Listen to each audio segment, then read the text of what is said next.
What if I told you a simple flight turned into a nightmare, where a man was kicked off a plane for no reason? And what happened next left the airline shaking in its boots.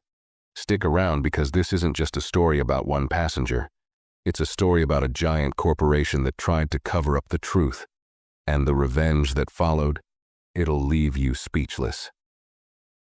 Before we start the story, comment below where you're watching from today. And if you enjoy this story, don't forget to hit that subscribe button for more. It was just another ordinary morning when Charles Williams, a well-dressed man in his early 30s, boarded his flight from Atlanta to New York. He had been looking forward to this trip for weeks. Everything was set. He had his boarding pass in hand, his seat was confirmed, and there was no reason to think this would be anything but a smooth journey. As he found his seat in the economy section, he settled down, buckled his seatbelt, and prepared for the flight. But what happened next was something no one, especially Charles, had expected. The plane had barely left the ground when the flight attendant, Sarah, walked down the aisle and stopped right in front of him.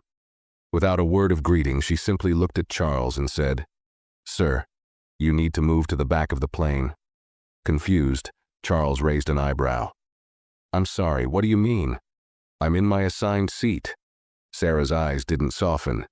"You need to move to the back, it's for operational reasons." Her tone was firm, cold, almost dismissive. Charles glanced around, unsure of what was going on. He had never experienced anything like this before. He was being asked to leave his seat for no clear reason at all. But he wasn't the type to make a scene. "I'm sorry, but I really don't understand," he said calmly, trying to keep his voice steady. Sarah didn't explain. She simply repeated the same demand, now sounding more forceful. "Move to the back of the plane." At this point, Charles was starting to feel uncomfortable. His mind raced. Why was he being singled out? There was no one else on the plane being asked to move. "What's going on?" he asked again, but Sarah just stared at him, unblinking. Not wanting to cause trouble, Charles finally stood up. He felt a growing sense of unease, but he thought maybe there had been some mistake. Maybe it was just a misunderstanding. He grabbed his bag and started walking down the aisle, though still unsure of why he was being asked to leave his seat. As he made his way toward the back of the plane, he noticed passengers staring at him. Some seemed confused, others didn't even look up from their books or phones. It was strange, like no one knew what was really happening, but Charles couldn't shake the feeling that something wasn't right. He reached the back of the plane and stood there awkwardly, trying to figure out what to do next. Was he supposed to just wait back there? He turned around to see if Sarah had any further instructions, but she was already walking away, back down the aisle as if nothing had happened. He was left standing in the cramped space, trying to make sense of what had just occurred. Then, just a few moments later, 2 security guards approached him. They didn't say much, but their body language was clear. They were there to escort him off the plane. Charles felt his stomach drop. He couldn't believe what was happening. This wasn't just a seat issue anymore. He was being thrown off the plane. "Wait, what's going on? Why are you doing this?" he asked, his voice shaky now. The security guards didn't answer, but one of them gestured toward the door, signaling for him to follow. The passengers around him began to murmur, some looking over their shoulders, others just quietly watching the scene unfold. Charles had never felt more humiliated. He was being escorted off a flight like a criminal, and yet no one seemed to know why. He looked back at the cabin, trying to catch Sarah's eye, but she was already out of sight. No explanation, no apology, just the cold, hard reality that he was being removed from the plane. But as he walked toward the door, Charles made a silent vow. This wasn't over. He knew he had to do something. He wasn't going to let this go. As Charles stepped off the plane and onto the tarmac, he couldn't shake the feeling of disbelief.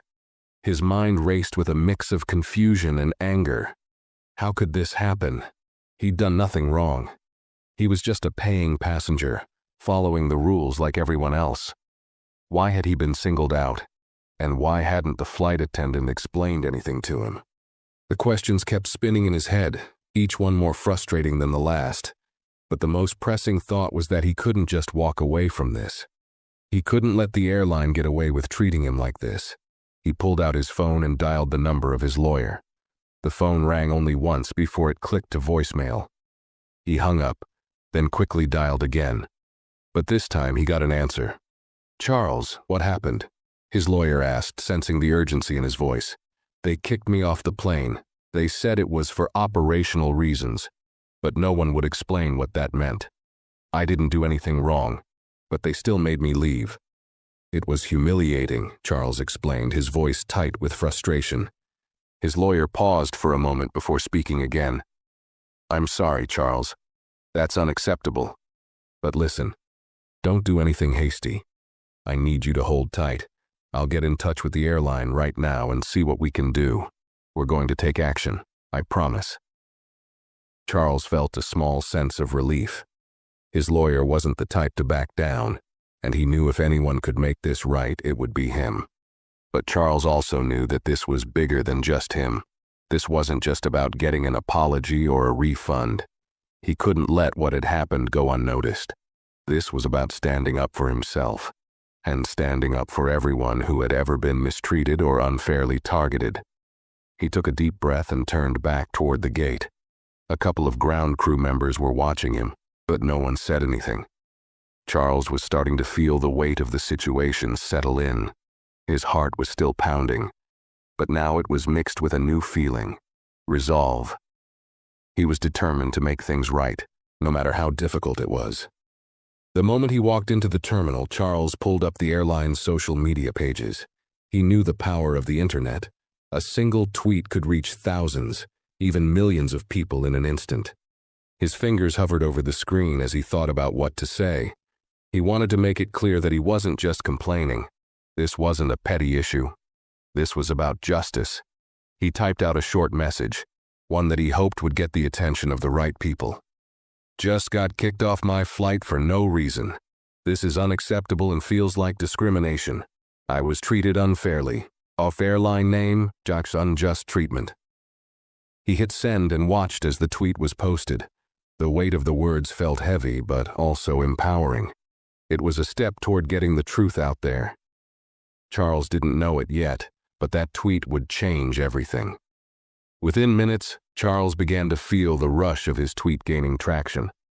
His phone buzzed incessantly with notifications, and before he knew it, his tweet had gone viral. Comments poured in from all directions, some in support, others questioning what had really happened, and a few just sharing their own stories of similar experiences. But it wasn't just random people responding. News outlets began to pick up the story. First, a local station in Atlanta retweeted his post. Then a major news outlet in New York. The media storm was beginning, and Charles couldn't believe how quickly it had snowballed. His lawyer was in constant contact, giving him updates and instructions. But Charles couldn't stop thinking about how quickly everything was escalating. His phone rang again, and it was the airline's customer service. They had seen his tweet and wanted to resolve the issue as soon as possible. But Charles wasn't interested in a quick resolution. He wasn't going to settle for an apology and a flight voucher. He had no intention of letting this go quietly. "Mr. Williams, we sincerely apologize for the inconvenience," the customer service representative said, their tone almost robotic. "We understand your frustration, and we would like to offer you compensation for the inconvenience caused." Charles could hear the scripted nature of the response, and it made him more frustrated.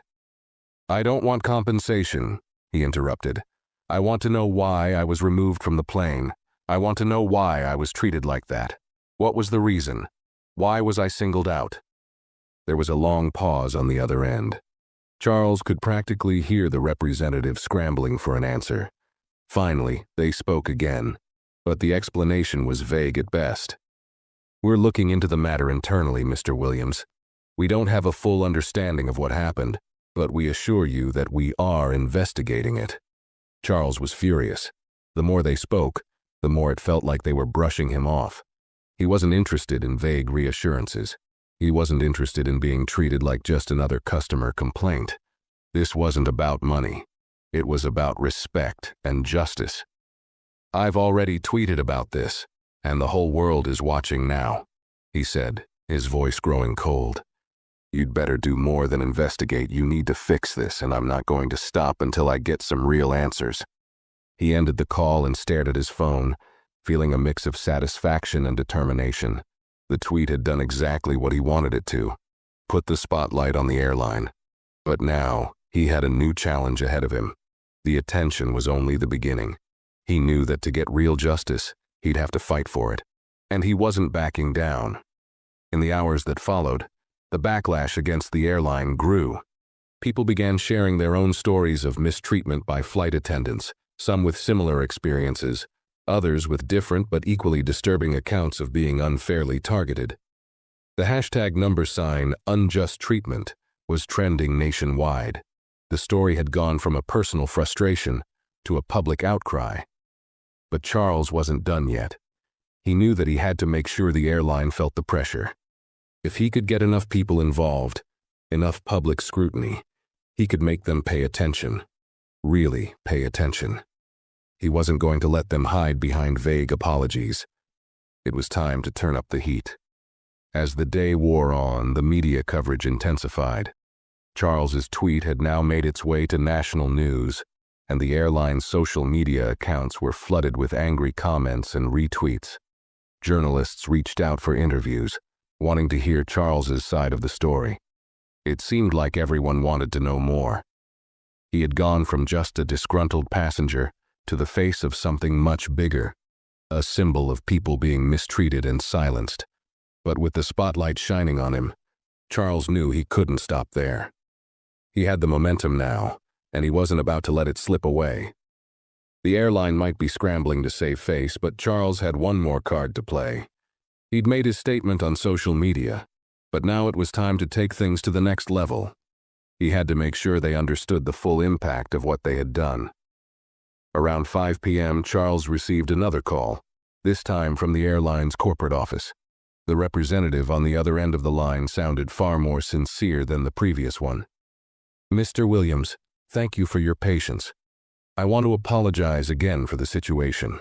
We've reviewed the incident, and we agree that the treatment you received was unacceptable. We are taking immediate action." Charles raised an eyebrow. "What kind of action?" "We are launching an internal investigation into the actions of the flight crew.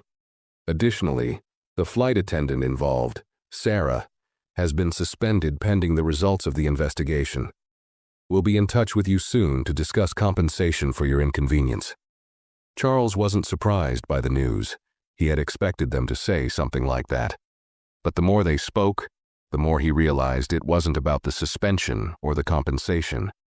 It was about making sure the airline felt the consequences of their actions, not just handing out a few free miles and hoping people would forget.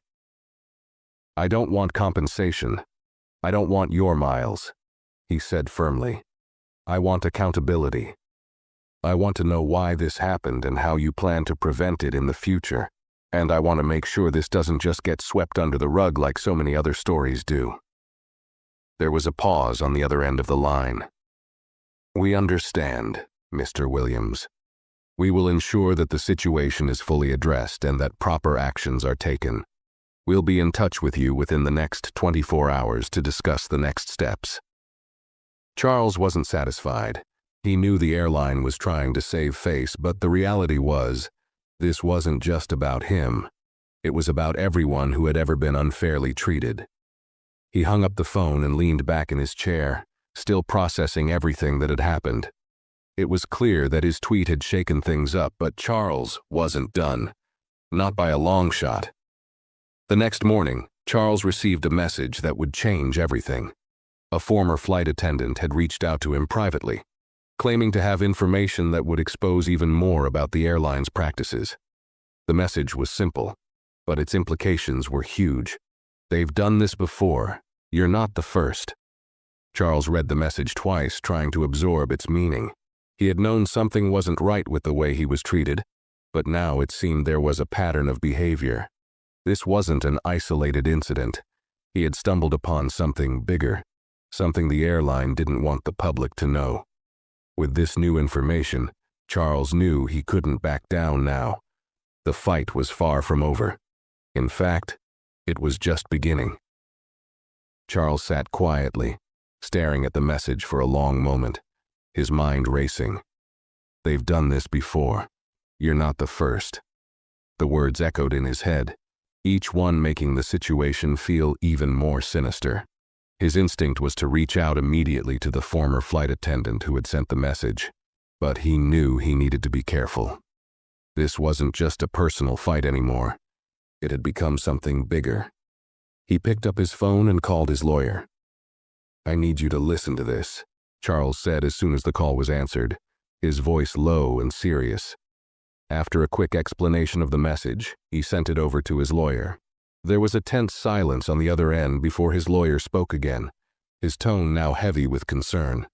"If what you're saying is true, this could be far more serious than a single act of discrimination.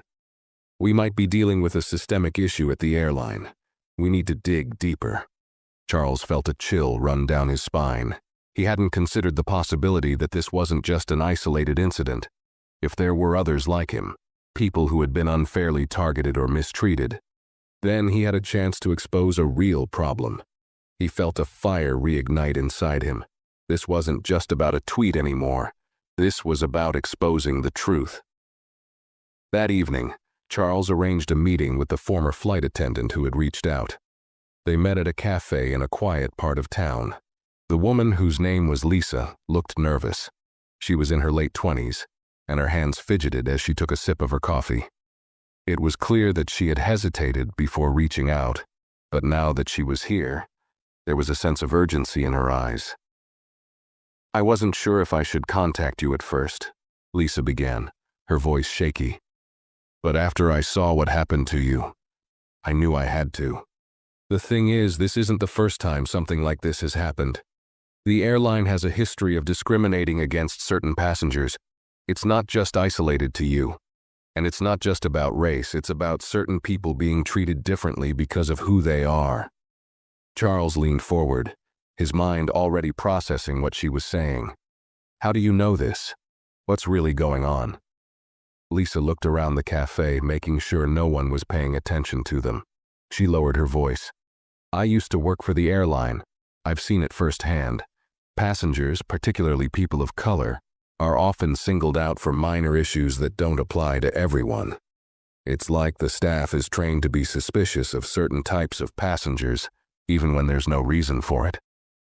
Charles couldn't believe what he was hearing. He had suspected something wasn't right, but hearing it from someone who had worked there, someone who had seen it firsthand, made it all the more real. The airline wasn't just a business. It was a system that enabled this kind of treatment, and that made it even more dangerous. "I've heard stories about passengers being unfairly removed from flights, about people being treated differently, even when they followed all the rules. But no one ever speaks up. Everyone is too afraid to lose their jobs," Lisa continued. "And when incidents like yours happen, they're usually brushed under the rug. They apologize, offer compensation, and hope people forget about it. But this time I think it's different." Charles sat back, trying to process everything Lisa had just told him. The pieces were starting to fall into place. It wasn't just about his own experience. It was about the experiences of so many others who had been mistreated and silenced. He couldn't let it go. He couldn't be just another person who walked away after getting a half-hearted apology and a voucher. "I need you to help me expose this," Charles said, his voice firm. "We need to make sure this doesn't happen again, and we need to make sure people know what's really going on. If you're willing, I want you to be a part of this. Speak out, testify, whatever it takes." Lisa hesitated for a moment, her eyes darting nervously around the cafe. But after a few seconds, she nodded. "I'll do it. I've seen too much to stay silent anymore." The two of them sat in silence for a moment, both of them realizing that they were about to take on something much bigger than they had initially imagined. Charles knew there would be consequences. There always were when you stood up to something as powerful as an airline. But he also knew this was the right thing to do. He wasn't going to stop until the truth came out. The next few days felt like a whirlwind. Charles and Lisa worked quickly to gather evidence, speaking in hushed tones and keeping their plans tight. They knew they had to move carefully. The airline was no stranger to media attention, and if they were too obvious, they risked getting shut down before they even got started. Lisa helped Charles get access to some internal documents that revealed a troubling pattern. Emails and memos about complaints from passengers who had been unjustly removed from flights, many of them black or people of color. It was all there, in black and white. The airline had been quietly dealing with these complaints, but there was never any real follow-up. The reports were filed away, hidden from the public eye. Charles knew they had to act fast. The longer they waited, the more time the airline would have to cover up the truth. He called his lawyer again, this time more urgently. "We have the proof," he said. "We need to go public, but we need to be prepared. If we do this, there's no turning back." The lawyer agreed. "We'll set up a press conference and start reaching out to other victims. The media's already interested in your story, but we need to make sure we have all our facts straight. We don't want to make any mistakes." Charles wasn't afraid of the backlash anymore. In fact, the more he thought about it, the more he realized how much this meant, not just for him, but for all the people who had been wronged by the airline. He had become the face of something much bigger than a single incident, and now it was time to make sure his voice, and the voices of others, were heard. Over the next few days, Charles and Lisa reached out to people who had similar stories to share. Some of them were passengers who had been removed from flights under questionable circumstances. Others were former employees who had witnessed or even participated in the discriminatory practices. One by one, they came forward, each of them sharing their own painful experiences, adding pieces to a puzzle that was beginning to look more and more like a deliberate pattern of abuse. Charles had a feeling this was going to be bigger than anything he had ever imagined, but he was ready. He was tired of being quiet, tired of being ignored, and now he was more determined than ever to see this through. The press conference was set for the following Monday, just a few days after they had gathered all the evidence. Charles felt a knot in his stomach as the day approached. He had been nervous about standing in front of reporters before, but now this was different. This wasn't just about him anymore. He was about to stand up for everyone who had ever been mistreated by the airline, and that thought gave him the courage he needed to push through his fear. When the day finally arrived, the room was filled with reporters, cameras, and microphones. Charles stood at the front, flanked by Lisa and a few of the other passengers who had agreed to share their stories. The air was thick with anticipation. Charles could feel his heart racing, but he knew it was time. He stepped up to the podium, cleared his throat, and began. "Thank you all for being here today. What I'm about to tell you isn't just my story. It's the story of countless others who have been mistreated, pushed aside, and silenced by this airline. I am here today not just for myself, but for all of them." As Charles spoke, he could feel the weight of the moment.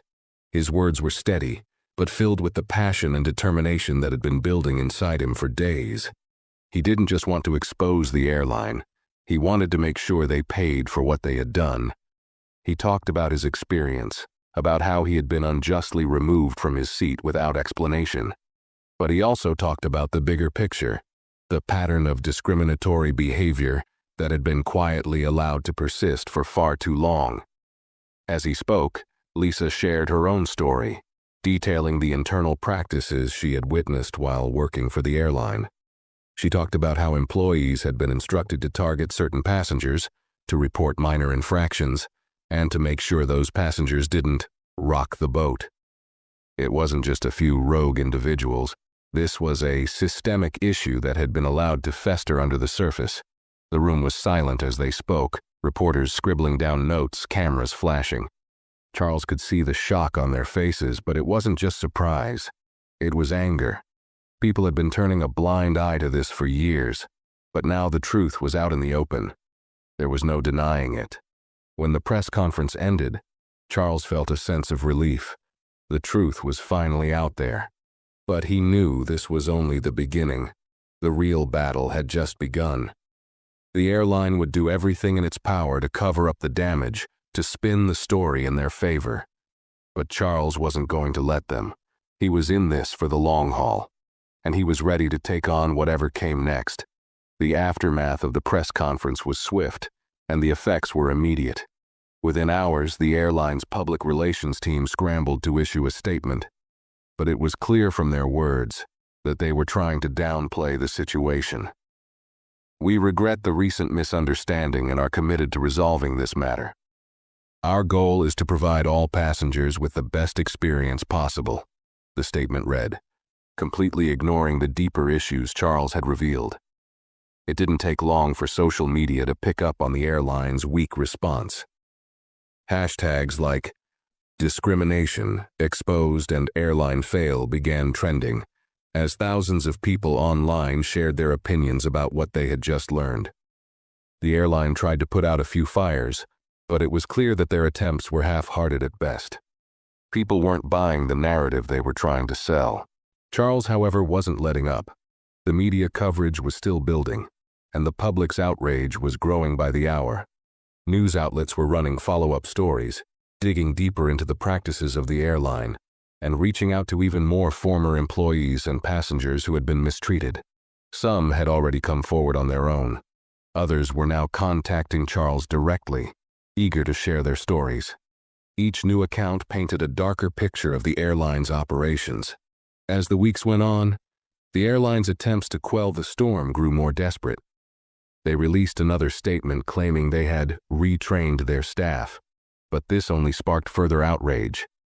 The public wasn't satisfied with vague promises of reform. They wanted accountability. People began demanding that the airline fire the employees involved and take real steps to prevent future incidents. Charles and his team kept the pressure on.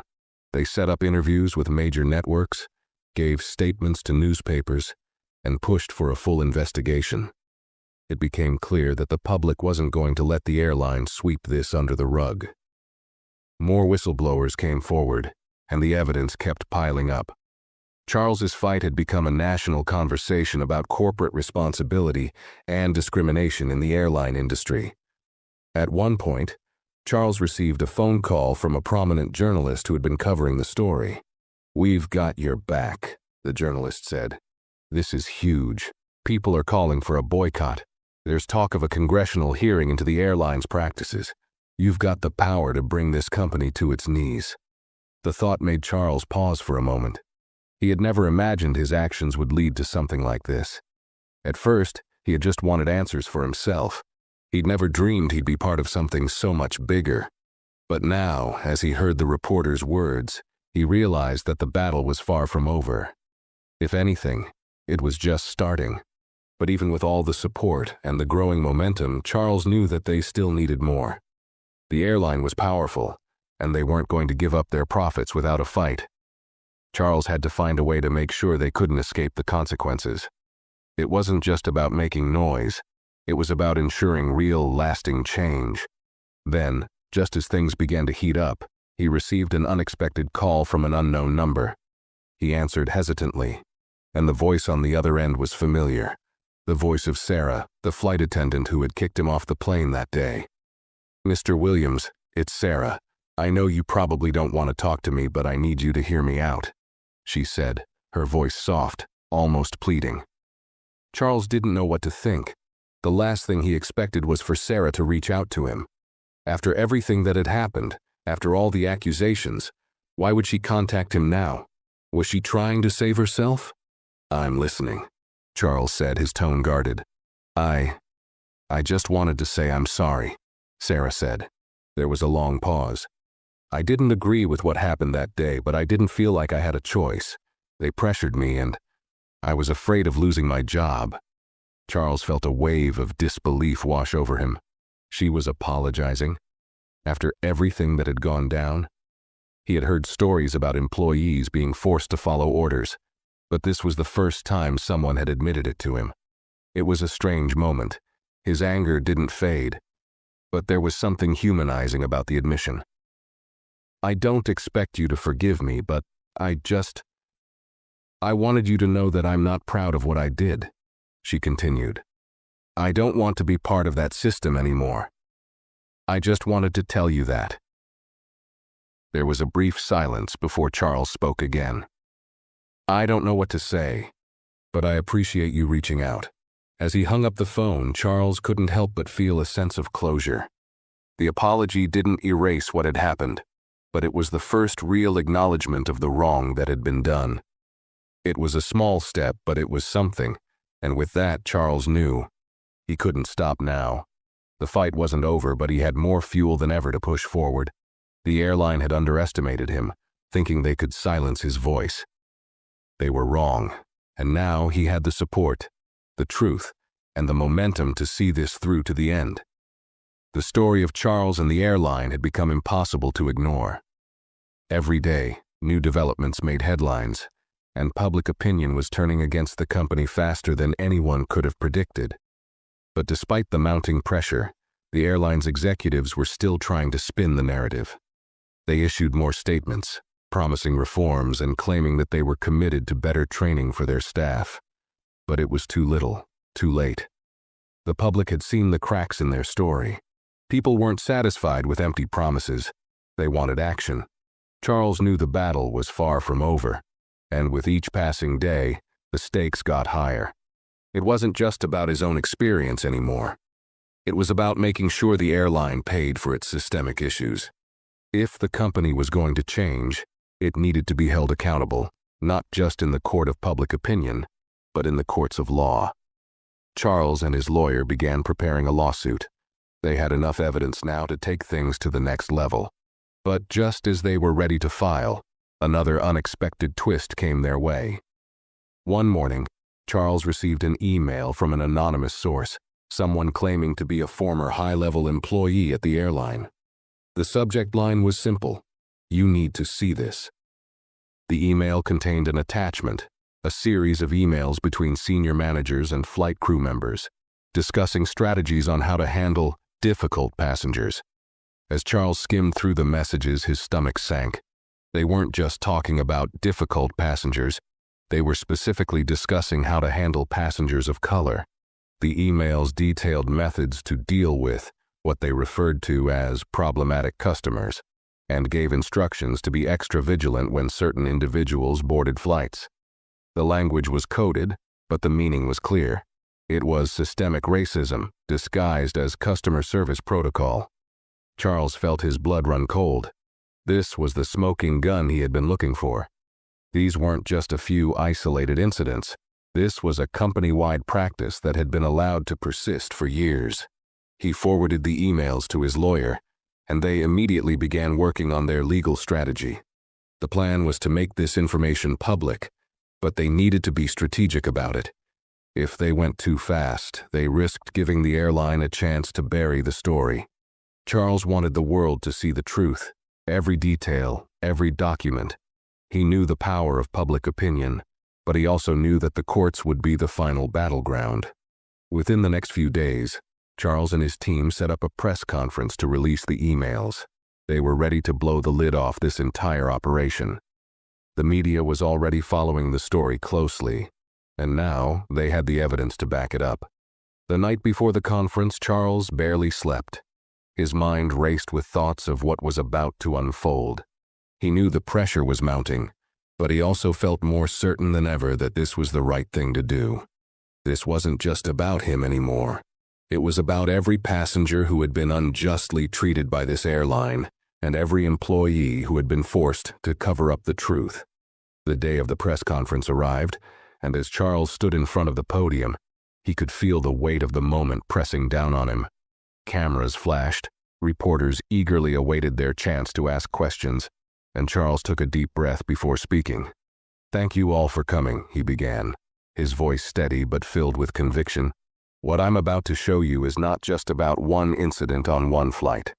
This is the reality that many people face every day when they fly with this airline. What you're about to see are internal documents that reveal a troubling pattern of racial discrimination within the company. These are emails that were exchanged between high-level employees and flight crew members, discussing how to target and mistreat certain passengers based on the color of their skin." The room went silent. Charles could see the reporters exchange glances, their faces a mix of disbelief and shock. He opened the first email on the screen behind him, and the room collectively gasped as they read the messages for themselves. The emails painted a picture of an airline that had systematically mistreated passengers of color. There were instructions to profile and scrutinize certain passengers more closely, to make them feel uncomfortable, and to find any excuse to remove them from the flight. It wasn't just an isolated issue. It was a culture within the airline that encouraged discrimination. Charles paused for a moment to let the weight of the emails sink in. The journalists were furiously taking notes, and the cameras were rolling. The story was no longer just about his personal experience. It was about a systemic issue that affected hundreds, maybe thousands of passengers over the years. This is not just a few rogue employees making bad decisions, Charles continued, his voice rising with emotion. This is an entire system that is designed to make people feel unsafe and unwelcome. And it has to stop. This isn't just about me. This is about all the people who have been unfairly treated, and who, like me, were too afraid to speak out. We've been silenced for too long. The room erupted into questions, but Charles was resolute. He knew what he had to do. He wasn't just fighting for his own dignity anymore. He was fighting for the dignity of everyone who had been treated this way, and for the people who would continue to be mistreated unless something changed. As the press conference ended and the reporters swarmed, Charles felt a sense of victory. This was the moment when the truth had been exposed. He had fought back, and now it was up to the world to see if the airline would finally be held accountable. But Charles knew that the fight wasn't over. The airline would try to discredit him, try to blame the few employees who were involved. But he was ready. He wasn't going to back down, no matter what. The public had seen the truth. Now it was time for the airline to face the consequences. The following days were a blur of media coverage, public outrage, and legal maneuvering. Charles found himself constantly in front of cameras, answering questions, giving interviews, and standing firm as the face of a movement. The public's anger was palpable, and the pressure on the airline was reaching a boiling point. People who had been silent for years were finally speaking out, sharing their own stories of being mistreated or unfairly targeted by the airline. It was as if a dam had broken, and the flood of complaints and accusations seemed unstoppable.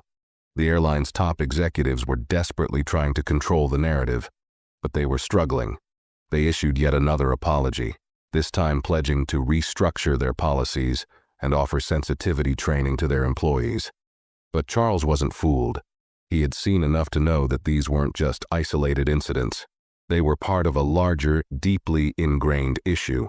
A few policy changes and some vague promises wouldn't be enough to erase the damage they had caused. Charles had one goal now: accountability. He wasn't interested in vague assurances or half-hearted apologies. He wanted the airline to face the consequences of its actions, and he wasn't going to let them get away with it. He knew that the legal battle was just beginning. His lawyer had already filed the initial lawsuit, and now it was time to start gathering even more evidence. The company was trying to bury the truth, but Charles had more than just social media on his side now. The truth was in the court documents, and he was going to make sure it came to light. The media storm raged on, and then came the bombshell. A former senior manager at the airline, someone with direct knowledge of the company's discriminatory practices, agreed to testify. The whistleblower, who wished to remain anonymous, had worked for the airline for over a decade and had first-hand knowledge of the tactics used by the airline's leadership to target passengers of color. This was the evidence that could potentially bring down the entire system. Charles met with the whistleblower in a secure location, away from the prying eyes of the media. The whistleblower was a middle-aged man, his face weary but determined. He had seen too much during his time at the airline, and he couldn't stay silent anymore. "I was part of the team that created the internal guidelines," the whistleblower said, his voice low but steady. "I wasn't the one who put the policies into practice, but I saw them being implemented. The higher-ups didn't just condone racial profiling, they encouraged it. They wanted us to target passengers based on their appearance, their behavior, and especially their race. They told us to make sure those passengers were either removed from flights or made to feel uncomfortable enough that they wouldn't want to fly with us again." Charles felt a chill run down his spine.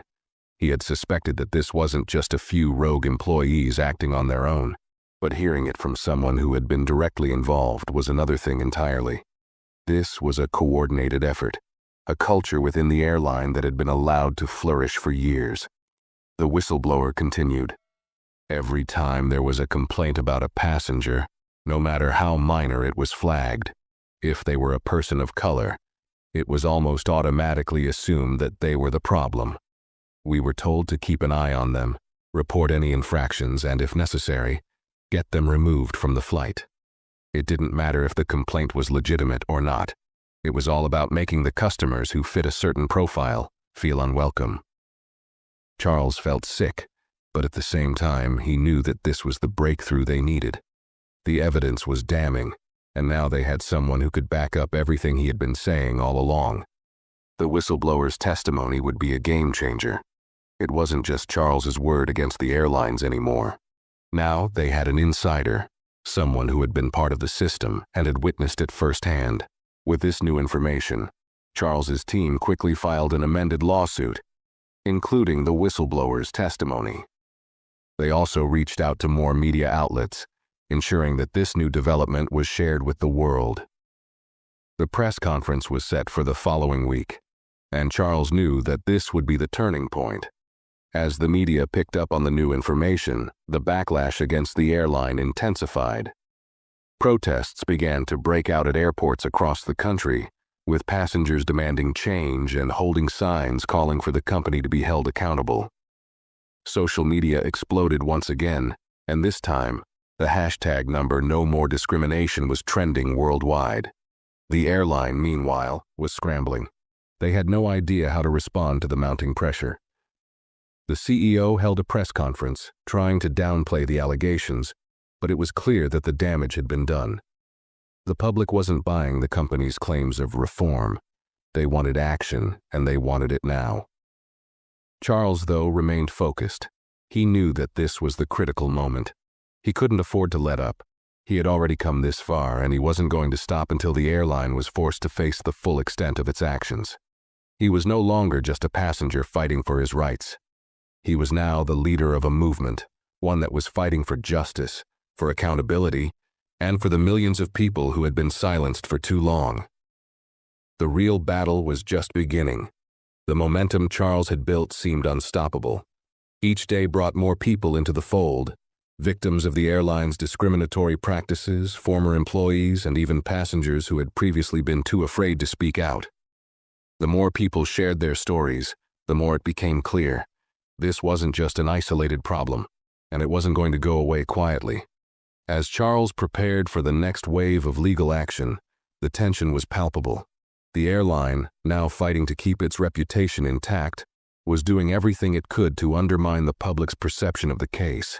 They brought in high-powered lawyers, flooded the media with their own counter-narratives, and tried to paint Charles as a disgruntled passenger who was simply looking for a payout. But Charles knew this wasn't just about money. It was about holding a corporation accountable for the harm it had done to countless people over the years. The pressure was mounting on the airline's leadership, and it was clear they were starting to crack. The CEO, who had initially tried to distance himself from the controversy, was now forced to answer tough questions in interviews. His answers were vague, and his apologies were increasingly hollow. Behind the scenes, Charles knew the company was scrambling to come up with a solution that would protect its bottom line without facing any real consequences. But nothing they did could put the genie back in the bottle. The truth was out, and it was spreading faster than they could control. Then a breakthrough came. One of the former employees who had reached out to Charles, someone who had worked as a senior manager in the customer service department, contacted him with startling new information. This employee, who had been with the airline for nearly 15 years, had uncovered an internal document that showed how the airline had knowingly targeted minority passengers as part of a customer profiling strategy. The document included lists of passengers who had been flagged for potential issues based solely on their appearance and race. It was a blueprint for discrimination, and it was damning. Charles felt a mixture of disbelief and fury as he read the document. The scale of the operation was worse than he had imagined. It wasn't just isolated incidents. It was a systematic practice that had been going on for years, and it had been condoned at the highest levels of the company. The document made it clear that this wasn't the result of a few rogue employees acting on their own. It was policy, and now Charles had the evidence to prove it. He forwarded the document to his lawyer immediately, and they began preparing for the next big step, taking this new evidence public. This time, they weren't just going to expose one or two bad actors. They were going to show the world that the airline had built its operations on a foundation of racial profiling and discrimination. But with the new information came a new set of challenges. The airline, sensing that the walls were closing in, started launching a full-scale campaign to discredit Charles. They hired public relations firms to flood social media with counter-arguments, claiming that the documents were forged or taken out of context. They even went so far as to try and paint Charles as an opportunist who was using this incident to further his own agenda. Charles knew this would happen. He had seen it before. Corporations trying to deflect blame, trying to confuse the public with a sea of misinformation. But he wasn't going to back down. He had the truth on his side, and now he had the evidence to prove it. The whistleblower documents were clear, and the testimonies of former employees backed it up. The airline was fighting a losing battle, but they weren't going down without a fight. The public's outrage grew as more details emerged. Protests at airports became larger and more organized, with passengers chanting for justice and holding up signs demanding accountability. Some activists even staged fly-ins, where people intentionally booked flights just to sit and demand that the airline do better. Social media became a battleground, with people showing solidarity by sharing their own experiences of racial discrimination while flying. Charles continued to lead the charge, appearing on news outlets, engaging with supporters online, and holding regular meetings with his legal team. He knew that this fight wasn't just about making headlines. It was about changing the way the airline industry operated. It was about sending a message to every corporation that systemic racism would no longer be tolerated. The battle was no longer just his personal fight. It was a movement. Then came the day of the new press conference. Charles, standing at the podium with his legal team beside him, felt an overwhelming sense of resolve. Behind him, the document containing the damning evidence was projected on the screen for all to see. As the cameras flashed, Charles began to speak. "Thank you for joining us today. What I'm about to show you is the culmination of months of investigation and countless hours of work. These aren't just isolated incidents. These are company-wide policies that were designed to target and remove passengers based on nothing but the color of their skin." His voice didn't waver as he continued. "I've been told I should let this go, that we should accept their apologies and move on. But this isn't about me. This is about every person who has been mistreated, every person who has been targeted unfairly, every person who has ever been made to feel unwelcome simply because of the color of their skin." Charles paused and looked directly into the camera, the weight of the moment hanging in the air. This is bigger than one flight, bigger than one incident. This is about holding corporations accountable for their actions. It's about making sure that no one else has to face what I faced, or what countless others have faced, simply because of who they are. The room was silent, but there was a palpable sense of anticipation in the air. The truth was out. The airline could no longer deny it. The floodgates had opened, and there was no going back. Charles could feel the fight in him burning brighter than ever. It wasn't just about justice for himself anymore. It was about creating lasting change, about making sure this never happened again. As he walked off the stage, he knew the battle was far from over. But for the first time, he felt like he had the power to win. The immediate aftermath of the press conference was unlike anything Charles had experienced. The media storm intensified, and the public's anger toward the airline only grew stronger. Within hours, news outlets were dissecting the new evidence, and every major network had reporters covering the story. The hashtag #No More Discrimination was trending worldwide, and the story spread like wildfire across social media platforms. What had started as a personal grievance had now turned into a full-scale public reckoning. In the days following the release of the documents, the airline's stock began to plummet. Investors, sensing the growing scandal, started pulling out, and the company's public image took a huge hit. The CEO, who had tried to downplay the issue for so long, was suddenly thrust into the spotlight, forced to answer tough questions during televised interviews. His apologies, however, rang hollow. The public wasn't buying it anymore. A few hours of damage control weren't going to undo years of systemic abuse. Charles couldn't help but feel a small sense of vindication as he watched the fallout unfold. This was the moment he had fought for, the moment when the truth was undeniable. But he knew it wasn't over.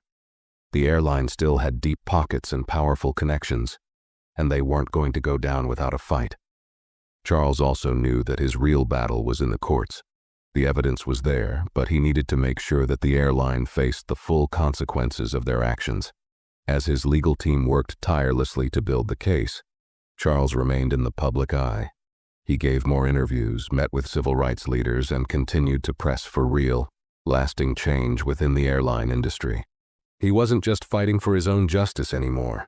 He was fighting for every person who had ever been wronged by this airline, and for the countless others who faced discrimination on a daily basis. He knew this case could set a precedent for corporate accountability. If they could win this, it could force other companies to rethink their practices. But Charles wasn't naive. He knew that corporations had a way of weathering storms.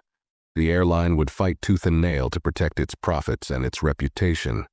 The next step was crucial. They needed to ensure that the lawsuit would proceed, and that it would be impossible for the company to settle quietly behind closed doors. They needed to shine a light on the practices that had been hidden for so long. Then, as the legal battle began to take shape, the airline made an unexpected move. They offered Charles a settlement.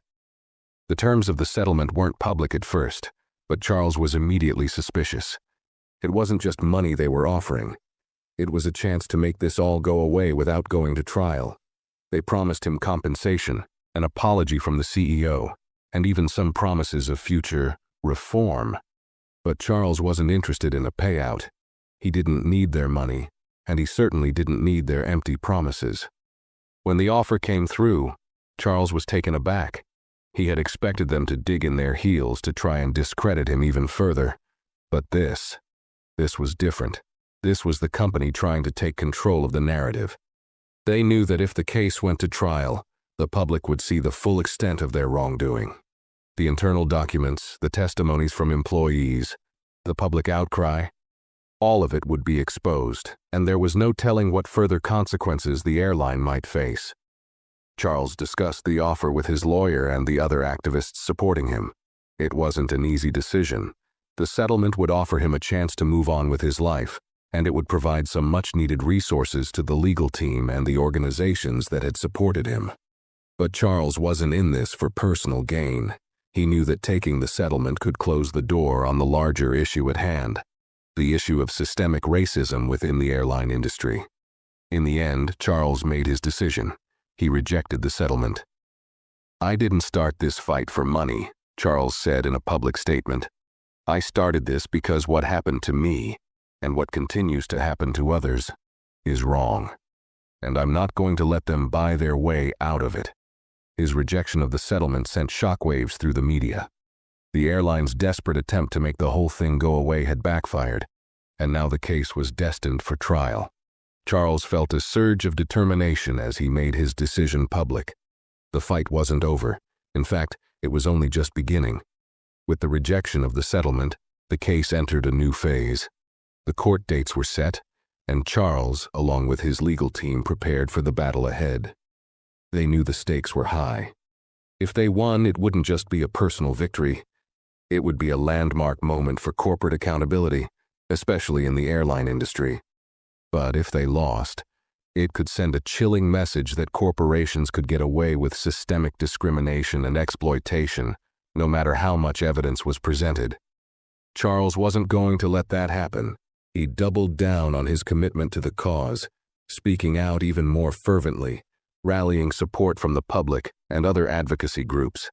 Civil rights leaders joined the fight, and more people came forward with their own stories, strengthening the case and adding more weight to the argument that this wasn't just about one flight, one incident, or one company. It was about a systemic issue that had affected countless people over the years. The legal battle was intense. Both sides filed motions, submitted evidence, and prepared witnesses. Charles spent hours reviewing documents, meeting with his team, and organizing his thoughts for the courtroom. He knew he had to stay focused no matter how exhausting the process became. The airline's lawyers were going to throw everything they had at him, trying to discredit the evidence and make him out to be a liar. But Charles had something they didn't have: the truth. As the trial date approached, the media kept a watchful eye on the case. The attention was global now, and people all over the world were following every twist and turn. Protests continued at airports, with passengers demanding justice. Every day there were new stories, new faces, and new voices joining the cause. Charles had become a symbol not just for himself, but for every person who had been wronged by the system. The weight of it all was immense, but it also fueled his determination. He wasn't just fighting for his own dignity anymore, he was fighting for something much bigger. On the day the trial began, Charles stood tall as he entered the courtroom, his legal team behind him, his supporters in the gallery. It felt surreal, but also empowering. The journey had been long, and it had been difficult, but he was no longer the same man who had been kicked off that plane months ago. He had become a leader in a movement, and today, that movement would go to court. As the first day of the trial unfolded, Charles felt a quiet confidence. The evidence was on his side. The witnesses were prepared, and the truth was undeniable. The battle was far from over, but as he looked around the courtroom, he knew one thing for sure. He wasn't going to stop fighting until justice was served. The courtroom was filled with tension as the trial began. Charles sat at the plaintiff's table, his legal team beside him, while the airline's high-powered attorneys took their seats across the room. The media was buzzing with activity, reporters scribbling down every detail, the air thick with anticipation. Charles could feel the weight of the moment pressing down on him, but he remained focused. This was it, the fight for accountability, the fight for justice. The airline's defense strategy was clear from the start: deny, deflect, and discredit. They tried to downplay the seriousness of the allegations, insisting that the incidents were isolated cases of misunderstanding, not part of a broader pattern. They pointed to the airline's commitment to customer service and diversity training, claiming that any discrimination was the result of rogue employees acting outside of company policy. But Charles knew better. He had seen the documents, heard the testimonies, and felt the sting of injustice firsthand. This was a carefully orchestrated system of discrimination, and he wasn't about to let the airline get away with it. Over the next few weeks, the courtroom became a battleground. Both sides presented their evidence, and the case began to unfold in front of a rapt audience. Charles's legal team presented the damning internal documents, the testimonies of former employees, and the public's growing outrage as undeniable proof that the airline had been complicit in a pattern of racial discrimination. The whistleblower's testimony was key. An insider who had worked for the airline and could confirm that the practice of profiling certain passengers based on their race had been an accepted policy within the company. But the defense was relentless. They tried to poke holes in the evidence, to question the motivations of the whistleblower, and to cast doubt on the testimonies of former employees. They even tried to turn the tables, accusing Charles of exaggerating his own experience for personal gain, claiming that the real issue was a miscommunication that had gotten blown out of proportion. They attacked his credibility, painted him as a victim of his own ambition, and tried to distract from the core issue. But the public wasn't fooled. The courtroom, though tense, had become a stage for the truth to be revealed. Charles's calm and determined presence in the face of the airline's attacks only strengthened his resolve. The case was about more than just him.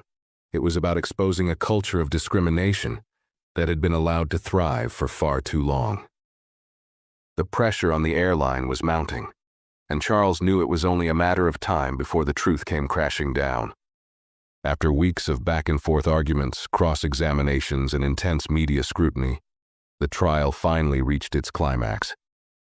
The closing arguments were scheduled, and both sides had one last chance to make their case. Charles, his lawyer, and the legal team had presented an overwhelming case, but the defense still had one final weapon: the airline's attempt to discredit the entire case as a public relations stunt. Charles's lawyer stepped up to give the final argument. He stood tall, his voice steady, and began with a simple but powerful statement. This case is about more than just the actions of one flight attendant. It's about the actions of an entire corporation that, for years, fostered an environment of racial profiling and discrimination. It's about the truth that the defendant has tried to hide with their statements, their distractions, and their denials. But the truth is now in front of you, and it's undeniable. He went on to recount the key pieces of evidence, stressing the consistency of the testimonies from former employees and passengers who had been unfairly treated. He highlighted the damning internal documents showing the airline's systemic practices of profiling, and he reminded the jury that the whistleblower had risked everything to come forward with the truth. This is not a case of one bad flight. This is a case of years of deliberate, harmful actions taken against people simply because of the color of their skin, he said. And this is a case that demands accountability. As Charles sat in the courtroom listening to his lawyer, he realized that the fight had reached a point of no return. His journey, from the moment he was removed from the plane, had brought him here, standing up for justice, for everyone who had ever been wronged, for everyone who had been silenced. And now it was in the hands of the jury. When the defense lawyer gave their closing arguments, it felt like a final attempt to salvage whatever dignity the airline had left.